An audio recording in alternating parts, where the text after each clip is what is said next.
Scope basically means start कहाँ पे है और अंत कहाँ पे है, आया समझ में, एंड कहाँ पे है, तो बेसिकली इसको हम स्कोप बोलेंगे।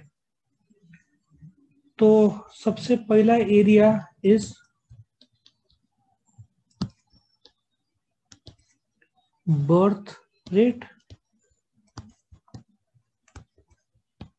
एंड डेथ रेट, ठीक है। तो व्हाट इज बर्थ रेट? सबसे पहले बर्थ रेट का मतलब ये होता है कि number of children, number of children born पर 1000 पर्सन, मतलब हर 1000 लोग में इन अ ईयर ऑफ कोर्स, ठीक है ना। सो हर 1000 लोगों में कितने बच्चों का जन्म होता है? So birth rate you can say India में करीबन 19 है।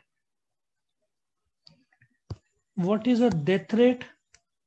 सीधा हिसाब है नंबर ऑफ पर्सन्स डाइंग पर 1000 persons in a year. So पर 1000 persons जो लोग मरते हैं, डाइंग, यहाँ पे बॉर्न है, तो इंडिया में बर्थ रेट 19 है और डेथ रेट इंडिया में इज अराउंड 7.3। इसका मतलब 19 से लेकर 19 लोग का जन्म हुआ पर 1000 लोग में, माइनस 7.3 लोग मरे, इसका मतलब 11.7 ग्रोथ हुआ ना साल में। इसको हम सर्वाइवल रेट बोलेंगे। क्या बोलेंगे? Survival rate. सो हर 1000 नागरिक में जितने लोग मरे उसको बर्थ रेट, नहीं जन्मे उसको बर्थ रेट, पर 1000 लोग में जितने लोग की डेथ हुई उसको डेथ रेट बोलेंगे। सो बर्थ रेट और डेथ रेट बहुत इंपॉर्टेंट फैक्टर्स है। हाईएस्ट बर्थ रेट तुमको अफगानिस्तान में मिल जाएगा और सबसे लोएस्ट बर्थ रेट मोनाको में मिल जाएगा। तुम्हारे यूनिवर्सिटी की बुक में पेज नंबर 1.7 में एक लिस्ट दिया अलग अलग देश का बर्थ रेट, ठीक है ना। और नेक्स्ट पेज में दैट इज 1.8 और 1.9 में डेथ रेट के बारे में कहा है। तुम्हारे लिए इंडिया का मतलब है कि इंडिया का क्या स्थिति है, आया समझ में। सो डेमोग्राफी का स्टडी ऑफ पॉपुलेशन है। पॉपुलेशन कब तुम स्टडी करोगे? जब जन्म होगा और डेथ होगा, और सर्वाइवल जो डिफरेंस है ना। सो सबसे इंपॉर्टेंट तो बर्थ रेट और डेथ रेट, उससे ही तो स्टडी होगा। यदि पॉपुलेशन ही नहीं है तो डेमोग्राफी किसका करोगे? जानवरों का तो नहीं करोगे। सो और जानवरों का होगा तो वो अलग फील्ड में जाएगा। इस डेमोग्राफी ऑफ ह्यूमंस की बात कर रहे हैं हम, बराबर है। सो ये तुम्हारा बर्थ रेट और डेथ रेट था। अब मैं पेज इसमें चला जाता हूं, नेक्स्ट पेज में। दूसरा जो फैक्टर है वो है कंपोजिशन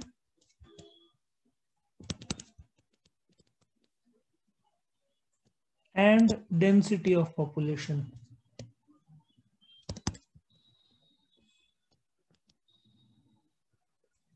नाउ सबसे पहले कंपोजिशन ऑफ पॉपुलेशन मतलब क्या?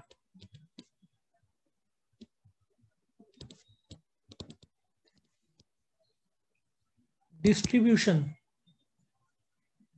Of the number of population. जो पॉपुलेशन का जो नंबर है उसका डिस्ट्रीब्यूशन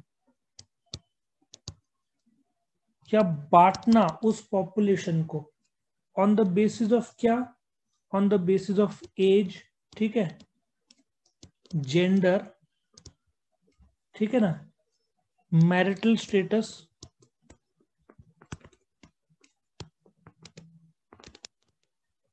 सोशियो इकोनॉमिक स्टेटस,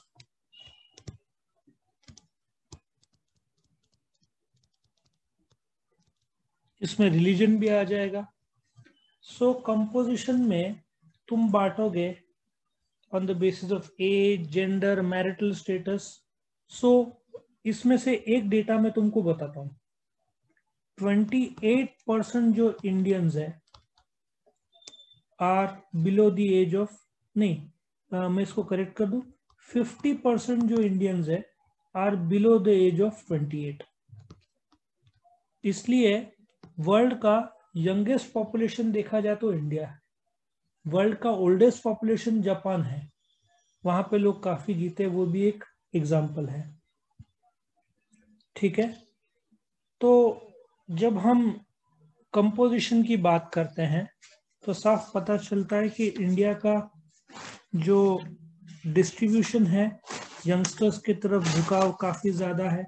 इसलिए तुम नोट कर रहे होंगे आजकल यंगस्टर्स ओरिएंटेड प्रोडक्ट काफी सारे आ रहे हैं, ये तुमको देखने को मिल रहा है ना। इसमें एक कंसेप्ट है डेंसिटी। अब ये डेंसिटी किसको बोलते हैं, लेट अस सी दिस। पहले मैं इधर एक एरो कर रहा हूं।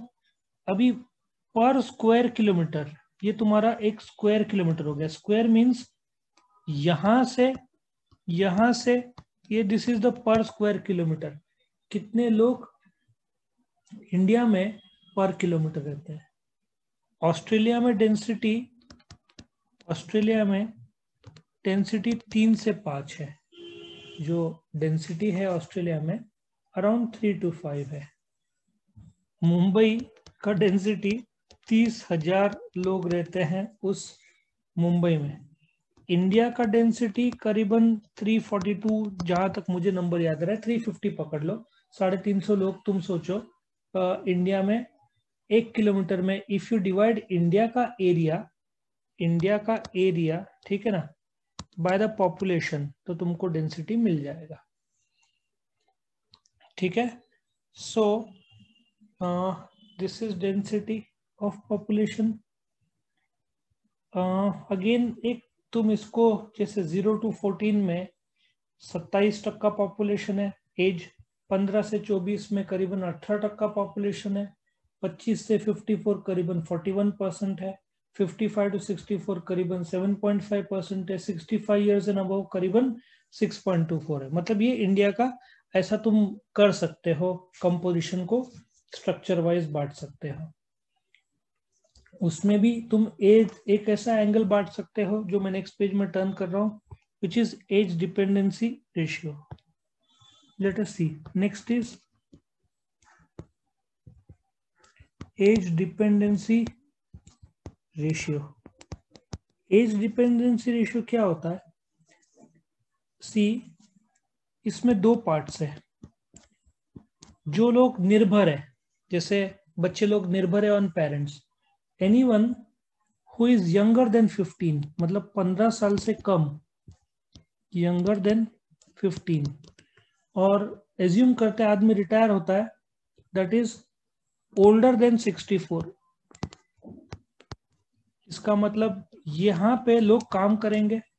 सो बिलो 15, दैट, सो इसका आंकड़ा ऐसे बनाया अपन, बिलो 15 एंड अबव 64, ये डिपेंडेंट पॉपुलेशन है। जैसे बच्चे लोग डिपेंडेंट ऑन फादर एंड बूढ़े लोग डिपेंडेंट ऑन देयर चिल्ड्रन, ये है। और वक्त के साथ साथ ये जो एज डिपेंडेंसी रेशियो कम हुआ है, ठीक है ना, age dependency with time have reduced. इसका मतलब ये है more people are getting employed, dependency कम हो रहा है। और ये देश के लिए अच्छा, क्योंकि more people are getting employed, क्योंकि जो लोग एम्प्लॉयड होते हैं तो दूसरे लोग डिपेंडेंट नहीं रहते हैं। देश के लिए तो ये सबसे बेस्ट है इफ डिपेंडेंसी कम होता है। ठीक है, अब इसमें एक आंकड़ा देखते हैं। ये ओल्डर देन 64 जो है, ये भारत में डिपेंडेंट जो है दैट इज 8.80%। मैं आंकड़ा बात कर रहा हूँ 2016 का, ठीक है ना, ये डिपेंडेंसी का स्टेट है। और जो बच्चे हैं यंगर देन 15, ये आंकड़ा है करीबन 51%। वो तो सीधी बात है, बच्चे हैं तो डिपेंड रहेंगे ही, तो ये 51.52% बच्चे जो डिपेंड है। ये आंकड़ा 2016 का है। अभी जब 2021 का सेंसस आएगा ना, तब ये सब नए आंकड़े आ जाएंगे। आया समझ में? सो एज डिपेंडेंसी का ये आंकड़ा था, यंग एज डिपेंडेंसी और ओल्ड एज डिपेंडेंसी का। अगेन हम आगे बढ़ते हैं। अगेन हम कंपोजिशन जो है, कंपोजिशन को, जो कंपोजिशन ऑफ पॉपुलेशन है, अभी हमने देखा था कंपोजिशन में हमने एज डिपेंडेंसी में इसको कंपोजिशन में लिया। उसमें हम ऐसा भी ले सकते हैं, रूरल टू अर्बन भी ले सकते हैं, ठीक है ना। तो देखा जा रहा है कि जो रूरल है और अर्बन का जो डिफरेंस है ये बढ़ते जा रहा है। बोलते ना शहरीकरण, पहले ऐसा सोचो, अर्बन में 2001 में करीबन भारत के 28% पकड़ लो लोग रहते थे। वही आंकड़ा 2011 में करीबन 31% हो गया। और सीधी बात है, रूरल में जो लोग पहले 72% रहते थे 2001 में, वो आंकड़ा 68.84 में आ गया, या 69 पकड़ लो इजी के लिए। इसका मतलब साफ संकेत है कि लोग शिफ्ट हो रहे गांव से शहर में। उसके बहुत सारे कारण है, बेटर कंडीशंस है, लाइफस्टाइल है, कमाई है, और एग्रीकल्चर सीजनल हो जाता है, ठीक है ना। इसमें हम एक और बाइफरकेट कर सकते हैं, रिलीजन एंड लैंग्वेज के हिसाब से। हम हिंदुस्तान बोलते हैं तो मेन हिंदूज ही होंगे। जो हिंदूज का हिस्सा है इंडिया में, इट इज अराउंड 80%। इस्लाम, मुस्लिम जो लोग हैं, that is around 13%। Christianity is around 2.3%, Sikhism 1.9, Jain 0.3%, Parsi करीबन 1%, और बाकी जो भी बचेगा आंकड़ा वो अदर्स में आएंगे। अदर्स में आजकल ऐसे भी लोग हैं जिन्होंने धर्म के बारे में भी, हम लोग कोई रिलीजन को बिलोंग नहीं करते, ऐसे भी लोग हैं। सो ये भी पॉसिबिलिटी है, ठीक है ना। मतलब हिंदूज तो मेन है, बाकी को हम माइनॉरिटीज बोलेंगे, बाकी माइनॉरिटीज में आएंगे, ठीक है। अगेन तुम मैरिटल स्टेटस में बांट सकते हो, हु आर बोलते ना married, who are never married, who are divorced, separated, ऐसे हो सकता है। फिर ऑक्यूपेशन, इसमें भी तुम बांट सकते हो। ऑक्यूपेशन में मतलब उसके पहले मैं ये भी बोलता हूँ, मैरिटल स्टेटस में एक तो होगा मैरिड, ठीक है ना, फिर होगा अनमैरिड, सिंगल, वैसे तो सिंगल तो अनमैरिड में आएगा, डिवोर्स्ड और सेपरेटेड, मतलब सेपरेटेड अवेटिंग डिवोर्स। फिर ऑक्यूपेशन में आएगा, कौन से टाइप के ऑक्यूपेशन है, इसमें भी एक आएगा high net worth individual, high net worth HNW, मतलब जो जिनका नेटवर्थ बहुत ज्यादा है, करोड़ या 100 करोड़ के ऊपर जो है, हाई नेटवर्थ इंडिविजुअल्स, इनकी बात करेंगे। फिर तुम आया समझ में? तो ये ऑक्यूपेशन की बात हो गई। सो ये सारा जो पॉइंट्स थे, जो रिलीजन, लैंग्वेज, कंपोजिशन में आएगा, ठीक है ना। एज डिपेंडेंसी सारा कंपोजिशन में आएगा। सो कंपोजिशन में क्या क्या आएगा, एज डिपेंडेंसी आएगा, रूरल अर्बन में आएगा, रिलीजन लैंग्वेज में आएगा, मैरिटल स्टेटस में आएगा, ऑक्यूपेशन में आएगा, ठीक है। ये सारा कंपोजिशन के दायरे में आएगा। अभी नेक्स्ट पार्ट हम लेते हैं, जो कि next point is labour force. ये पॉइंट नंबर 3 है, labour force. So labour force को हम वर्किंग पॉपुलेशन बोलेंगे। Now what is the working population? In simple language, working population वो सारा पॉपुलेशन है जो 15 साल से आगे और 64 इयर्स तक जो है, क्योंकि 15 से कम और 64 से 16 नहीं 64 से ज्यादा तो डिपेंडेंसी में आएंगे. So there is a concept called as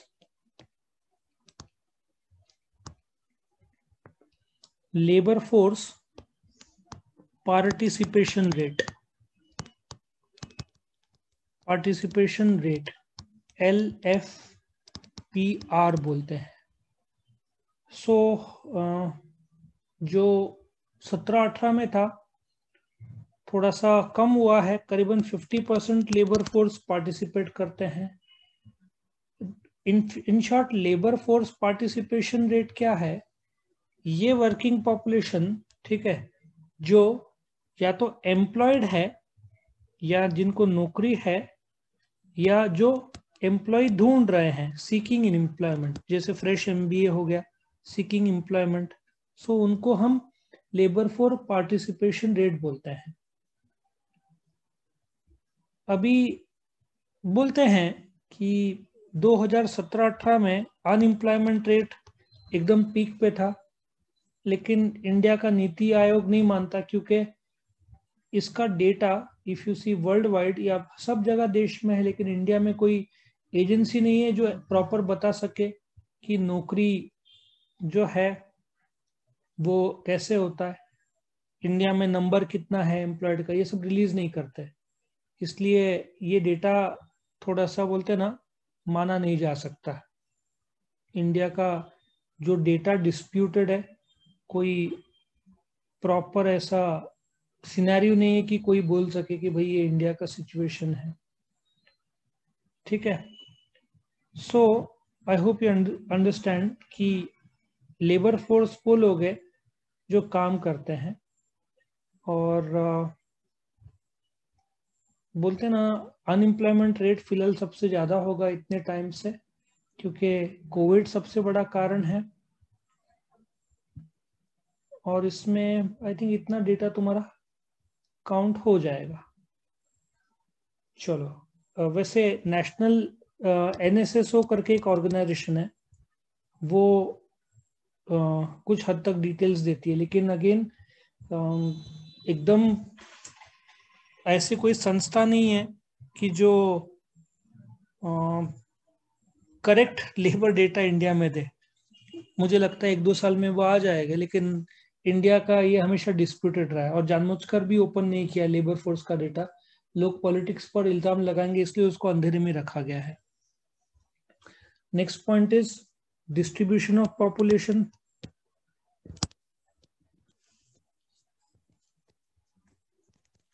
So distribution of population.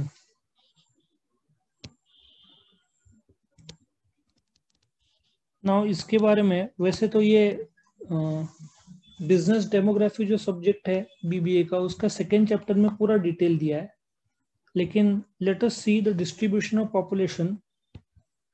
सबसे ज्यादा डिस्ट्रीब्यूशन के 5 लार्जेस्ट स्टेट्स है जो इंडिया में, जिसमें पॉपुलेशन जो सबसे ज्यादा है. सीधा हिसाब है, सबसे ज्यादा किसका होगा? यूपी का 20 करोड़. ये मैं 2011 के सेंसस की बात कर रहा हूँ, आज 22 करोड़ आराम से होना चाहिए. सेकंड नंबर पे महाराष्ट्र, कहाँ पीछे रहेगा? MH लिख रहा हूँ महाराष्ट्र के लिए, विच इज अराउंड 11 करोड़.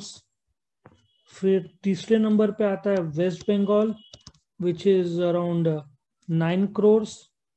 चौथे नंबर पे आता है नहीं, मेरे से एक मिस हो गया, नंबर 3 पे आएगा बिहार. बिहार को कैसे भूल गया भाई? बिहार इज 10 करोड़. वेस्ट बंगाल चौथे नंबर पे आता है, विच इज 9 करोड़. और आंध्र प्रदेश 5th नंबर पे आता है, विच इज 8 करोड़. ये डिस्ट्रीब्यूशन ऑफ पॉपुलेशन इंडिया में. ठीक है. सो ये देखा जाए तो हाईएस्ट है. और 5 लीस्ट पॉपुलेशन स्टेट, लीस्ट मतलब जहां पॉपुलेशन सबसे कम है भारत में, उसमें लक्षद्वीप, ये तो ऑफ कोर्स यूनियन टेरिटरी है, Lakshadweep which is 65,000. Daman and Diu which is 25,000. फिर दादरा हवेली है, अंडमान निकोबार है। तुम बोलोगे सर स्टेट तो बताओ। स्टेट इज सिक्किम, जहाँ पे सबसे कम पॉपुलेशन है, विच इज 6 lakhs। ये सबसे कम स्टेट वाला पॉपुलेशन तुमको सिक्किम मिल जाएगा। और if you want more data, supposedly ये इंडिया है, इंडिया से रशिया 7 गुना बड़ा है एरिया वाइज, 7 times, लेकिन उसका पॉपुलेशन फिर भी यूपी से कम है। उत्तर प्रदेश, हाँ, कनाडा का पॉपुलेशन, कनाडा का एरिया इंडिया से 3 times है, लेकिन फिर भी यूपी से कम है। सो रशिया का पॉपुलेशन कम है, कनाडा का कम है। मुंबई का population is equal to that of Australia. तुम सोचो, अकेला यूपी का जो डिस्ट्रीब्यूशन है भारत में 20 करोड़, विच इज 1/6, मतलब सोचो कितना है। अब पूरे इंडिया का पॉपुलेशन लोग है, ये जो एरिया है, वो जाने दो, इंडिया का जाने दो। यूपी वर्ल्ड में 206 देश है, 206 देश में यूएसए, चाइना और इंडोनेशिया छोड़ दो तो कोई भी देश यूपी को बीट नहीं कर सकता। मतलब 206 में से सिर्फ 3 देश यूपी से आगे हैं, बाकी 203 देश यूपी से कम है। अच्छा, यूएसए को बीट करना, यूपी महाराष्ट्र का जोड़ दो तो यूएसए पीछे हो जाता है। Correct? So let us go to the next point, which is micro view, which is point number 5. Micro view में again you can check out various aspects. fertility rate तुम कर सकते हो। there is a sex ratio, which is the gender ratio. there is a religion, there is a language, ठीक है ना। Language तुम कर सकते हो, एक सेकंड, तुम लैंग्वेज का कर सकते, एक सेकंड है ये थोड़ा सा, हाँ,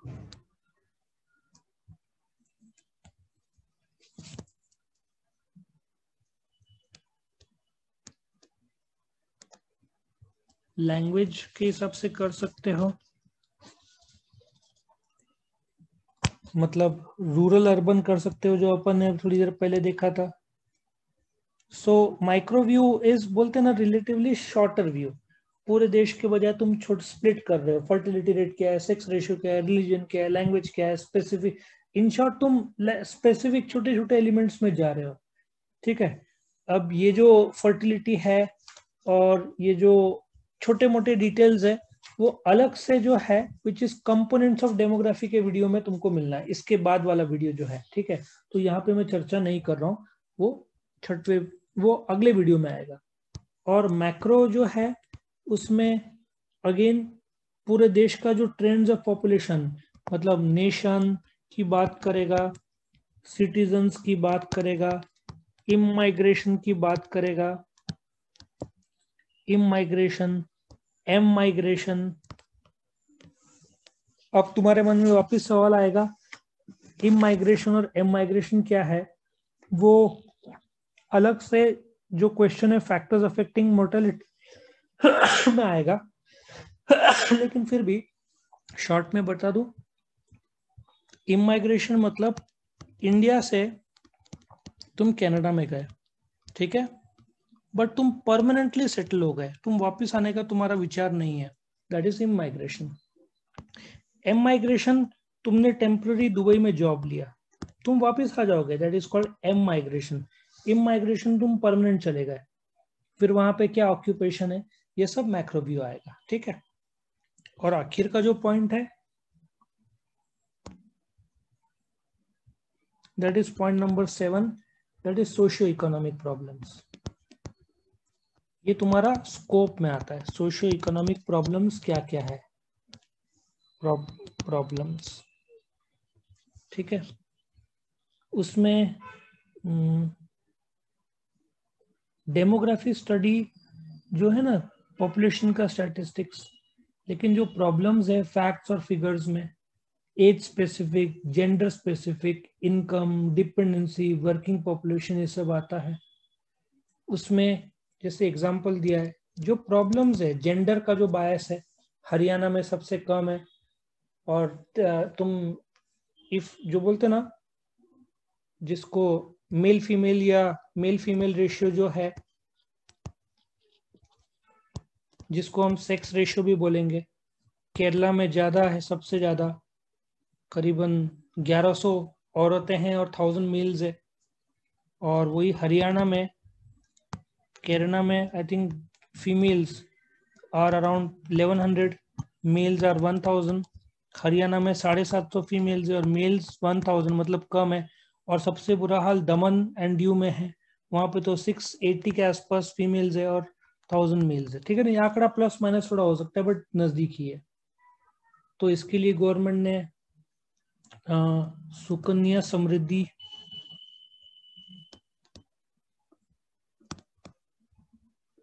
योजना तैयार किया है, जिसके तहत फाइनेंशियल इंडिपेंडेंस ऑफ वुमेन को इनकरेज किया गया है कि उनके लिए सेविंग स्कीम में पैसा डाला जाए, ताकि लॉन्ग टर्म गोल्स, उनका एजुकेशन, सपने, शादी, ये सब स्टेबिलिटी हो सके।